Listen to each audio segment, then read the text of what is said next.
Right. I can do We anything. click go live now. Yes. David, you'll be a spectral presence. It's the best kind. The best kind. Okay, so we should be live now, Louise. We are live. Oh, hello, Wendy. Right, welcome to our fortnightly live chat.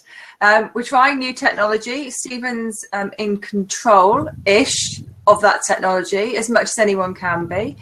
And today I am joined by Stephen O'Donnell, who's my co-host. We've got Wendy from Firefish Software, Alex Moyle. Are you going to wave, Alex? And David is in the green room, and David will come on and introduce himself in a minute when I pop off. This is a new series we're doing for 2017. We're going to be trying different tech. Hopefully Smile Time will work for us because it feeds out through Facebook Live, which I think is a useful channel for us.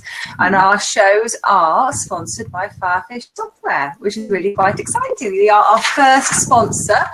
And so what we'll probably do is we'll top and tail the recordings with a bit of a blurb about Firefish. But anyone who's interested, you go to Firefish. It's firefishsoftware.com. So today we're talking about finding the recruitment opportunity when 80% of today's jobs disappear. That was a really snappy title we went for there. Stephen, do you want to whiz me off the screen so that David can come on and then you can say what we're going to actually be talking about? Absolutely. Absolutely. I just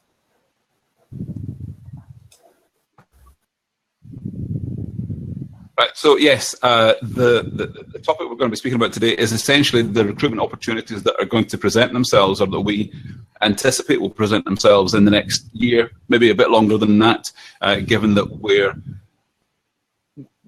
in a state of flux, if you like, in terms of the workplace evolving. Some really rapid changes coming about, some external things happening, such as Brexit or elections, whether it be in the UK or throughout Europe or other parts of the world. In a globalized economy, sometimes the butterfly effect elsewhere can have a big effect on what we do here. And what we're seeing is that companies are, as they are always likely to do, looking at more efficient ways of doing everything in their role as a company. So that boils down to recruitment. What opportunities are there for recruiters on the ground, for recruitment agency owners and directors, how they're going to manage that process, and what will it mean to the ordinary worker in the workplace, where many of the jobs out there are potentially being automated out of existence or changed because of new technology coming in. The amount of retraining that's going to inevitably happen, the way that people view their work as part of what they do. Maybe they have more than one job on the go. Maybe they work on a part-time basis. Maybe they're working much more to a much later age than ever before. But essentially what we've done is brought together people who we think have a great deal of insight into the sectors. And first of all, I'm going to bring on David D'Souza. If we can ask David how he views the year ahead and how the workplace is going to change for him from his perspective. Yes, happy to be here, virtually here. So my name's David Cesar. I'm head of London for the CIPD. I think you've touched on a whole host of things which have potentially significant impact over the next few years. It's very difficult to kind of ascertain the direction of travel with some of them. So things like Brexit could impact in many, many different ways, be it employment law, be it mobility. I think the automation piece is a really interesting one. I think what we'll see over the next year is more and more instances of roles being automated, of AI being used in creative ways. But I think the sea change that people are talking about with that is probably a few years off yet. So I think what's key for people now is to recognize some of the changes that are coming, to start thinking about some of the areas that may be growth, some of the areas that may contract, and some of the areas that may require specialist talent or skills that they can kind of work into. But I think the large scale shifts and the percentages that people are talking about of contraction in the workforce, I think, one, that's going to happen over a number of years. And secondly, the key question isn't how many jobs are going to be lost, it's how many jobs are going to be created to replace those. And it's the balance between those that I think has the most impact on the economy. And the other subtle nuance being that it's unlikely, you know, in some of the richer jobs and certainly some of the more knowledge-focused jobs, that the jobs would disappear completely. What we're talking about is the automation of tasks. And that will impact right the way through organizations. So there'll be some, you know, complex, repeatable tasks that can be fully automated. But what's more interesting is actually what happens if 20% of your job disappears or 30% of your job disappears. Would you expect that there would be a bigger impact on jobs typically at the higher volume, lower salary end of the scale, where jobs in retail, call centres, warehousing, transport, distribution, that they would be more likely to be affected by automation than, as you were saying, more knowledge-based jobs? Yeah, I think if you look at some of the projections for retail, Charlie Mayfield's done some really good work in this, leading some research. They're looking at, you know, potentially over the next few years, millions of jobs going. Now, the jobs that remain should be theoretically what you call better jobs, so that's higher paid and that's, you know, more interesting. But if you haven't got one of those jobs, that's still an issue for you. So we can talk all we like about the jobs remaining being better for people, but actually for the people that can't do those jobs, that's a societal problem, and it's a problem for the recruitment industry as roles shrink. From a CIPD perspective, do you see there being much by way of resistance to change from the workforce where, so take a topical example would be the train drivers in London, or the train companies versus the train staff, where the companies are keen to reduce the number of people opening the doors, for example, and that's a unionised environment where they can do something about it. But in many other environments, they maybe don't have the unions, they don't have the organisation to push back and say, well, we don't want this to happen as a workforce, and we're going to resist it somehow. I think you've kind of hit the nail on the head in terms of people coming together. So, you know, the unions were effectively a check and a balance against pure profit motive in the economy. So I think you've got that happening. I think you've got more societal awareness around inequality and the potential impacts of some of this. And I think that's being highlighted in political debate. But I also think what you can potentially see is more unionisation of what were previously disparate roles. So the other kind of topical examples you'd look at would be the courier services and Uber and areas like that, where you've got that distinction between self-employed worker and employed. And I can see more people coming together to assert their rights in those situations, and to, if you like, check what's potentially an imbalance in the relationship between employer and employee. On that, let me switch to Wendy. If we can just switch over to Wendy for a second. Wendy, can you hear me okay? I can hear you and I can see you. Unfortunately, I haven't been able to hear, and I can't see David and Alex, so I'm a wee bit blind in that conversation. But okay, so from your perspective, when looking at, because you've got a very unique perspective on recruitment agencies across the country and in fact internationally, where you see what they're doing and how they're doing it, and you're dealing with these companies on a regular basis. And as an experienced recruiter yourself, how do you see the ways in which recruiters can be positioning themselves to exploit an evolving marketplace in whatever sectors? Yeah, I mean, let's face it, the market always changes, and that's what makes recruitment interesting. So when the market changes, it creates more opportunities, and some of them fall away. You know, I remember when we were recruiting, I mean, Scotland was very heavily as a destination for call centres, for example. And then call centres started to outsource and move across. And suddenly, you know, a lot of that was up for, you know, that used to be the big sort of area for recruitment up here as well. And then that disappeared, and then it came back. And those shifts are always going to happen. I think with recruitment agencies, the great thing about recruiters are that we seize opportunities and we're able to identify them and move quickly, and that's our core strength. And I think lots of recruitment agencies that we're working with just now as well, what I always sort of encourage them to do is, and it's one thing that is probably a healthy thing for recruitment owners to do as well, is just go and do an audit of last year's business. And try and actually work out how many positions did you fill and which ones were the quickest ones you filled. And then also do it on how many candidates do you have. So I always think recruitment is just an easy game of supply and demand. And, if there is a big demand and low supply, then, you've got a healthy opportunity if you can fill that fill that demand. And you just maximize on attracting those candidates. And I think that's where we've got to maneuver.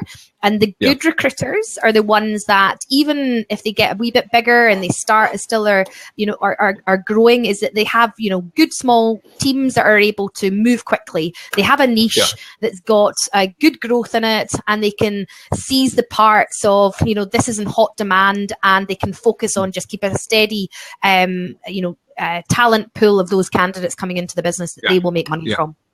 Okay. Yeah, the thinking commercially is I suppose the core job of any recruiter, looking at their marketplace and where can we be of service, where can we make money, and you can have a candidate-led or a job-led marketplace where there's a surplus of one or the other, or a real need for one or the other. And we've seen that in the recessions, ups and downs in the past 20 years.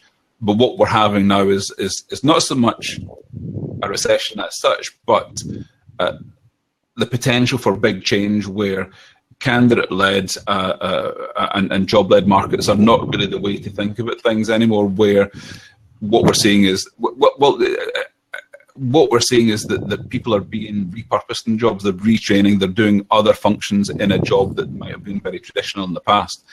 There's new technology coming in where people are asked to do things that they never were before, and perhaps not really trained for, or the way they're being asked to work, work in different hours, work in different teams. I don't know. Our talent today, you switch that right round. I'm not sure whether or not employers are asking that. There's a bit of that, but I also think employees are dictating to employers that that's what they want as well. So, and yes, I can understand lower ends of the market will get automated by certain tasks can get automated, and those jobs will disappear. Or, I think there was a stat that you threw out as well, 80% of consultancy jobs may look to shrink, disappear and change. But that, the job that you do as a recruiter 20 years, 10 years ago is different to the job. The fundamentals are still there, but how you do it has changed. And that's just nowadays what will always happen in every sector, I feel. And yes, you as an employer, you're going to have to address that with either training, or you're going to have to look at creating different types of jobs and moving them in. And the employees that don't recognise, again, the demand for those types of roles and start moving them with that demand are definitely going to struggle.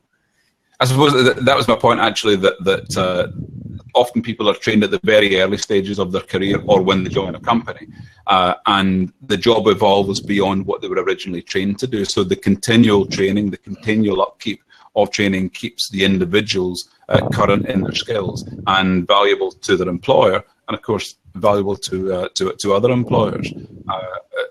It's not necessarily the case nowadays where people can rely on the skills that they learned in the very early stages of a career as a lawyer or an accountant or any number of other jobs. IT developers, for example, have always had to continually learn the skills for next year. They need to learn them today, otherwise they're not going to have work to do next year. And those changes are happening more frequently, I think. Certainly, that's my perspective, but you might have a better handle on it. Yeah, but I think if you get back to commercialization, a good recruiter will turn around and say, I've got 5 jobs over here. I don't have any candidates that fill that. Where else could I find those candidates to cross into that skill set? And they will manage expectations of the client. They will manage expectations of the candidate and say, actually, here's a big area that has, high demand of your of skill sets. It gives you a change in career path. let's see if you can start on that road, and you create the supply. And that's how we create money. Absolutely. On that, let me switch to Alex. Alex, can you hear me okay? Yeah, I can hear you okay, Stephen. Excellent. So, Alex, you're dealing with recruitment companies and recruiters firsthand on a daily basis. In terms of, are there particular moves that you can see afoot right now that are marked, that are different from last year and the year before, where things are gathering pace in terms of change? I think there's sort of a few parts to it, really. So the first part is that there's increasingly different types of recruitment company, and you've got those recruitment companies that are really using technology to automate their process, to break out each part of the recruitment process, whereby no one does a job that they're overqualified for. So you look at companies like Randstad and Experis, the RPO or outsource companies, and they have a team of people to do interviews, which they are building technology for. They have teams of people that do sourcing. They have teams of people that work with the line managers. And the idea being is that as the pressure in margins comes down, they're still able to provide that core service, which is providing people for businesses. You've got a large other part of the recruitment market, which is the 360 or the contingent recruitment companies, which aren't necessarily involved in outsourcing. They're more sort of working day to day with line managers or providing candidates for PSLs. And it's interesting how many of them are benefiting from automation, but aren't necessarily automating themselves. So the process of sourcing candidates is still very human intensive. The process of registering those candidates is very intensive.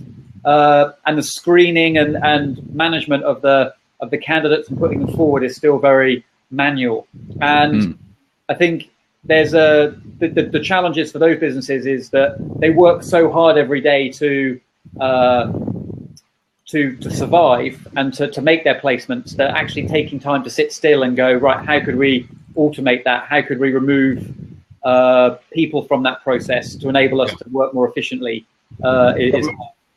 From an individual recruiter's perspective, how, regardless of sector, how would you suggest a recruiter, let's say a 360 recruiter who's finding clients, identifying vacancies, and then sourcing and recruiting those candidates? How does a recruiter in that sort of role stay relevant, stay current, and stay up to date with the demands of the job? Well, I mean, I think one of the sort of new competencies that you hear about, and David probably knows more about this than myself, is just the competency of learning. You know, it's no longer that you get trained to do a job and then you move on. The reality is, to survive in today's job, you've got to be able to learn new skills every day. I think just the technology we're using now, none of us had used before today, but within half an hour, 40 minutes, we've maybe sort of mastered it. And that sort of skill of learning is a key competence now for recruiters. If you look at the range of tools they use to source candidates and build relationships, and I think probably the first area that most recruitment companies could benefit from is beginning to automate some of their candidate and client relationship management. What I mean by that is making sure that their communication cycle is more efficient and effective, not just about talking about jobs, but actually providing a value add service, whether it be informing people advice on how to get jobs, or sharing with line managers the way that they can attract and promote candidates. And but even with that, it's amazing how many agencies are reluctant to spend the time to actually start thinking about how can we automate communication with the agencies and with clients and candidates. From a training point of view, do you see there being, because certainly from my point of view, it seems that there would be phenomenal prospects for anyone in the training environment right now, whether it be for recruitment or indeed for any other sector? Yeah, I mean, I think when you think about sort of the future of agencies, you've always got to be thinking about is the world going to need more of that? And learning is probably one of the sectors that's going to be transformed the most. You'd argue that there's going to be less sort of face-to-face trainers that are traveling the country teaching people how to plan, maybe how to give feedback, because it's not about how we learn today as individuals, but you look at how children that are leaving school most of their learning now, day to day, comes from YouTube, and so the way they learn is changing over time. So I think there'll be a massive change in the training industry around how actually is learning delivered. I think the delivery of the content, is almost there from a learning perspective. I think how you complete the part of learning, which is about how you have conversation and apply that idea to your business, is where the next evolution will be. And that's where a lot of the social learning tools that are out there is really about trying to get that conversation of how you could apply it. Interestingly, it's not about necessarily creating your own platform for training. It's about finding a place where you can go that you want. So from a personal perspective, I use Facebook a lot for my own personal development. If I want to know how to work an email automation tool, I can type in that tool. There's a Facebook group that will help you do that. If I want to be a better leader, there's leadership Facebook groups where you can be part of a community and read a blog and then share ideas about how you can apply that. And I think that could be tremendously disruptive as it's become less about the classroom or even an e-learning course, and more about finding a place to go where you can get not only the ideas but the context and the conversation that helps you apply that learning. Okay. Let me switch to David. David, can you still hear me okay? Yes. Yep. Excellent. No, I know you've missed some of the other conversation before from Wendy and so on, but if we can turn it a little to employers more so.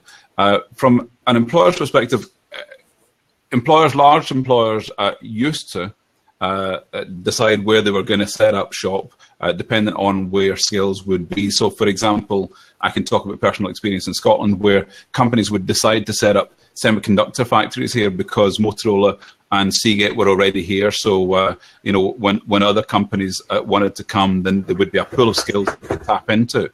Now, geographically, of course, we see that there's a huge pool of Greater London where companies want to come. They want to be based in London because they can tap into those skills. But the real difficulty in people getting to work these days, whether it be trains or just commuting time, is being 2 hours to get to work. Can you see that there's pressures coming to bear on employers to decide, well, we're going to set up shop in Manchester or Birmingham or Cardiff, and we can train people locally. What we're looking for are the personalities that will suit. They don't necessarily have to have the skills, or are they expecting to be able to relocate people in that would have those skills that people are more amenable to moving for work? I think what we're seeing is London's still incredibly desirable because it hits a whole kind of range of things for people. The lifestyle, if you can get into it via commuting. History, the salary, but we're already starting to see some organizations, either keeping a hub here and moving head offices elsewhere, allowing more flexible working, utilizing digital tools to allow people to work more remotely. And I think you'll see more of that. And it's one of those things that quite often the market's driven by necessity rather than what's available. So we've had these tools for years. We haven't really leveraged them. There's still been that becomes possible. Organizations start looking slightly more creatively at the options they have available. Yes. So do you see organizations moving out of London, finding ways that they can have branch offices in Nottingham or towns are beyond the M25, but there's a cluster of likely individuals that can be living there. Yeah, definitely. If you look at HSBC are going to have a significant presence in Birmingham soon. You only have to look at the BBC, and there's some politics behind that, but, reciting to Manchester. I think there's an appreciation that there's a cost of doing business in London that for some companies absolutely still makes sense, but for others, they'll be looking at ways of reducing that cost. And I think the other thing will be obviously the impact of Brexit over the next year or so. And what that does in terms of London as a trading hub. So I think you've got the whole FS industry, how that's impacted internationally. And yes, you could see organizations thinking far more creatively around what they describe as their base and where people actually do their work. Okay. So, sorry, Alex, you want to chip in? Yeah, I mean, I know a lot of the conversation is really focusing on, like, will companies now base people out of Birmingham? I think the week before Christmas, I was working in Lithuania for a week in Vilnius. Yeah. And what's really interesting is that actually you've got to think about the labour market as more than just whether it's Birmingham or London. You look at the skyline of Vilnius and you've got a whole riverfront of buildings that are 30 stories high that are mostly financial services, that are banks, and other insurance companies that have relocated predominantly from Scandinavia, but the confidence of organizations to relocate whole functions to other European countries, and they still feel they get the same level of service, they still get the same level of professionalism and qualification. I think one of the biggest aspects of disruption that maybe is untalked about is about how jobs, it isn't about whether it's done in your country, it's about which part of the world is it done in. And that will be tremendously disruptive for the UK. And the challenge is there's areas that in the UK that are already falling behind, that in essence can't compete with Lithuania or Ukraine or Poland. Okay, David was going to chip in there. Yeah, I think if you look at TaskRabbit and Fiverr and software platforms that allow people to do work anywhere in the world, there's an element of that. And I think that the change that we've had is, work historically required you to be in one place, but actually high-end work now largely allows you far more flexibility through software platforms, through choice. Flexible working is, a perk of some jobs. You look at, the higher echelons of the organization can afford it, the others can't. So if you work in Starbucks, you're pretty much limited to working in one place. But for other people, work is far more international. And if you look at the work that Microsoft are doing in other organizations around live translation, if you can translate and if you can hire someone and speak to them in their natural language on the fly, that just opens up the world as an economy, and that can have significant impacts over time. Sorry, Alex. On you go.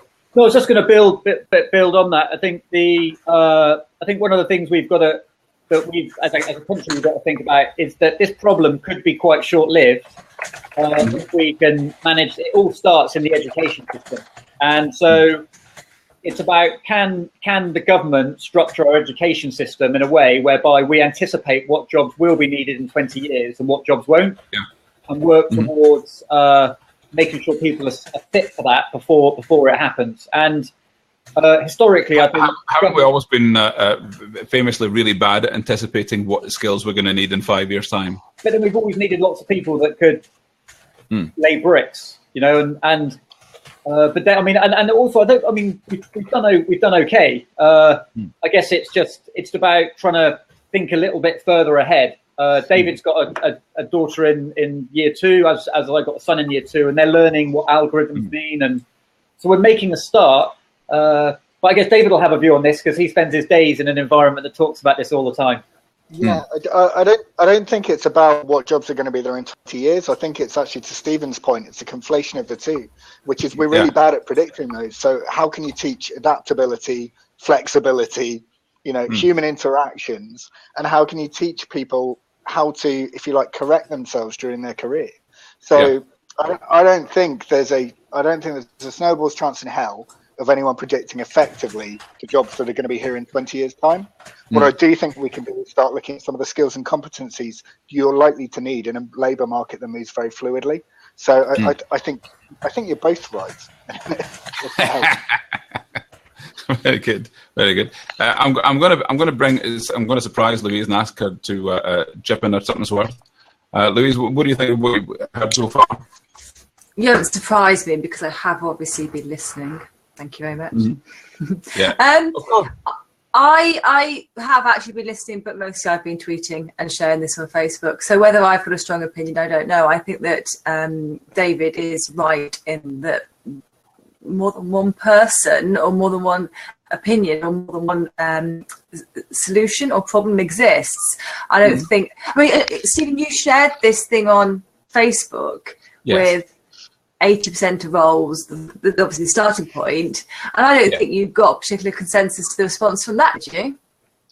No, and inevitably the response to that was full of a lot of resistance to change, and based on a lot of experience that people have, that change always goes much slower than predicted, and I know that from experience. In the year 2000, I reckon that online recruitment would be, changing within 18 months. Everyone will be doing it this way. It never happened. It still hasn't entirely happened, and it's gone off in directions that weren't expected at all. But change does always happen, but it's not necessarily predictable. The best thing you can do is be as skilled and as trained as you can, and frankly, pay attention to what's going on around about you. The time of being in a job and having blinkers on, and have head down, backside up, and just getting on with your job, I think that day has long gone. You can't simply ignore what happens in the wider marketplace these days. And not only that, but employees they're now more used to changing jobs more frequently. It's more acceptable to be changing jobs more frequently. It's more acceptable to be having several jobs on the go or overlapping, where you've got side projects, and employers. I think employers, they're not necessarily being shortchanged in getting people who have less experience, but when someone comes to an employer and they've worked in the previous job for 6 months, it's difficult to have built up a density of experience that's going to be really valuable. But the fact that they've been at 4 companies in the past 2 years brings a lot of that diversity to the table. So employers, when they look at candidates, have a whole different array of what's available to them. In the same way we consider, from a candidate's perspective. And in the middle of that, you've got recruiters trying to match one with the other and trying to gauge, well, what's acceptable for this employer and what's acceptable for that candidate, and how can we make the match? But you were talking earlier about training. So you find, Wendy said this actually, you find a client with a job you don't have candidates for. So you say to the client, we want to help you change your expectations. You say to the candidates, have you thought about developing yourself for this? And whilst things are moving much faster, I think, in terms of developments, I don't think humans have the ability to learn any faster, do we? So maybe not. But let's ask Wendy. Wendy's got a question. Yeah, Wendy. I'm back. You are back. Don't you love early adopters of technology? So unfortunately, David and Alex, I still can't be involved in what you've said, but I have been able to be involved in Louise and Stephen. So no, I think Stephen, Stephen and Louise, you've had really good points there, and it's coming down to, and maybe you want to pull Alex in, although I won't hear what he's saying, but I actually think the main, all of this is going to happen. It's going to keep happening. So the main challenge, and I think the one that we probably haven't touched, or you may have, on, is actually we're going to have to become different and better managers of people, because the challenge for us to manage jobs that, especially like, for example, with us when Firefish is growing, we're creating new jobs all the time, and we don't quite know what those jobs are going to be. We haven't got our head of happiness. What on earth was a head of happiness? That was about Vicky and what she added to that role. But if I had to replace that tomorrow, I've got to have really worked out what that job was to then be able to actually say that's the job that this new person could move into. And it's almost like the candidate is establishing that role, and the manager then needs to almost commoditize it, because ultimately you're right, people move on, so it's down to the really core managers and the team to think about, if this person leaves, because they're likely to, how can I replace it? What does that job look like? And honestly, got to almost have the new person coming in, because I think even if you have a fantastic environment, you have everything else, people are going to progress on. Yes. And of course, people taking the initiative to train themselves beyond the scope of their current. Somebody starts thinking, "Oh, that's quite good. Could I do more of it?" Yeah. Alex, I'll just move Alex across here. Here we go. I can see Alex. You can see it. Perfect. So, Alex, in terms of the I think saying what we're likely to expect in the next 3-6 months is anybody's guess. But can you see a path that we're going to get to by this time next year, where we can say, well, that was quite a year. Look, these things happened and the landscape has changed? Can you point to any one or a couple of things?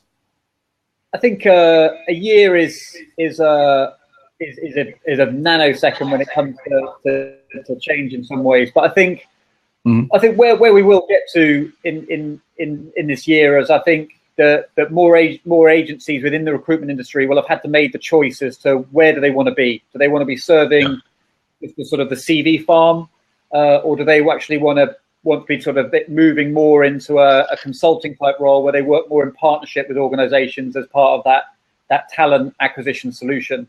Would it be safer for a recruiter to make the intent known that they want to be a 360 rather than focus on just sourcing or managing contracts and other particular areas where a recruiter could send themselves off in a direction to make sure that they're safe career-wise? Yeah, I mean, I think you've got to think about if automation is coming, what bits of the economy are going to benefit from automation? So education and technology around education will be really big. I've got a couple of clients that place a lot of people around e-learning. That's only going to get bigger. If you think we're in a process of a massive transition where you're taking a massive sales force where there's millions of people involved in selling, and that's being moved towards a digital process, and so more and more companies are having to get involved in that. So anything that involves helping companies move from a physical selling process to a digital one, which is more marketing orientated, will be really big. Continue to be big growth areas for a number of years. Perfect. Let me ask David.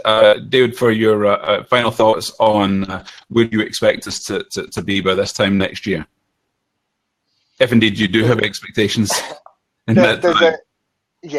So I think a couple of things will happen. There's a lovely quote that says, "We underestimate the impact of change in the long term, and we overestimate it in the short term." Yeah. So I think, to your point, I think the working environments won't look hugely different. But what we will see is lots of really interesting case studies, which are the seeds of things to come. Yeah. And I think that will happen over time. And I would also anticipate 2 or 3 macro shocks to the system that we currently can't anticipate. No idea what they'll be. Not even going to hazard a guess. But they always come along. So it's the unpredictable things will definitely happen. So I said that I got asked a year ago similar question: what will be the biggest thing that impacts HR recruiting and L&D? And my answer was, I can't tell you, but I know it will be coming. And since then, we've had Brexit, Trump presidency. The world looks very different to how you would have guessed. And I'm guessing we've got another year of that coming up.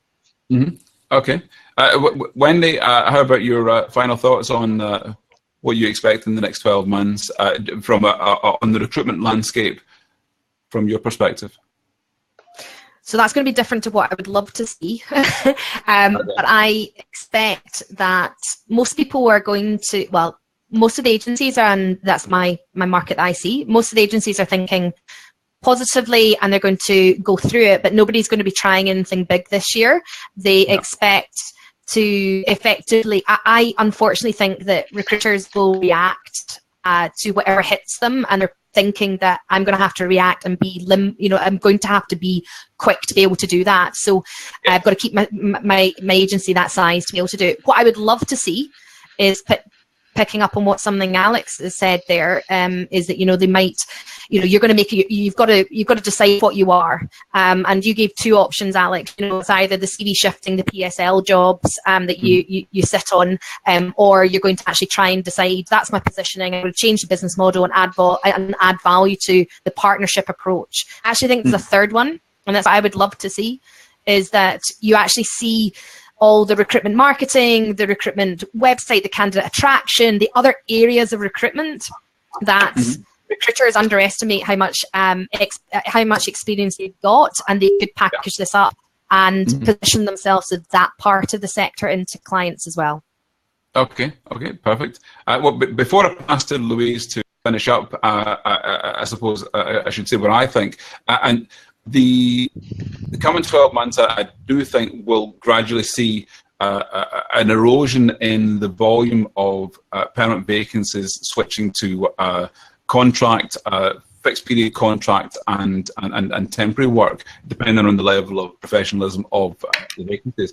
And in that will be opportunities for recruiters to be managing those. There's always going to be a margin to be made in those, but the margins may well be squeezed. But employers are going to be looking at ways in which they can employ staff on a less than permanent basis, a less than long-term basis, to give them the most flexibility in the months and years coming up, and been able to cherry pick the candidates that they would then want to hang on to and secure for longer periods.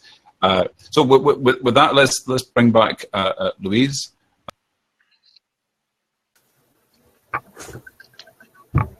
Hello. I think Stephen's actually managed to remove himself. Back on, Louise. Sorry about that. I thought you removed yourself then.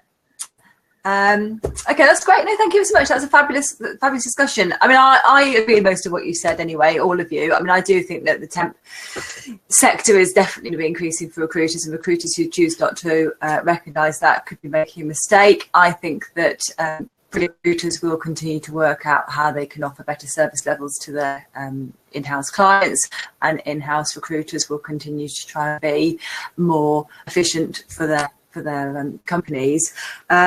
What is really interesting is that I get lots of inquiries all the time from recruiters wanting to start up agencies, but not as many as I've had so many this year. So already on Monday, so yesterday, I had 4 inquiries from people wanting to start up recruitment agencies, and normally I'd get 2 a week. So since the start of the year, I think I've had about 9 inquiries from people wanting to start agencies, and I guess at the start of the year, people reevaluate where they are, but that's really high, even by the standards of what I saw last year.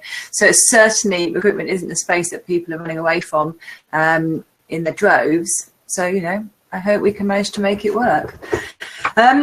So Stephen's not here, so I shall say what we're doing next. The plan is every 2 weeks we will be doing a live hangout. Next is the 24th of January, 2 o'clock, and we'll have a mix of guests over the year. It would be fabulous if at some point we could get you back, Alex and David and Wendy.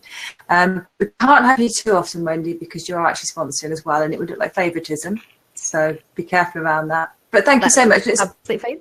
And it's great to have you on, David. It's the first time we've done a live chat with you. So I really appreciate your involvement, and thank you for your support as usual, Alex. And we will see you 2 weeks' time. Thank you very much. And all Stephen has to do is make us unlive now. I believe it's on dead, but he's not there.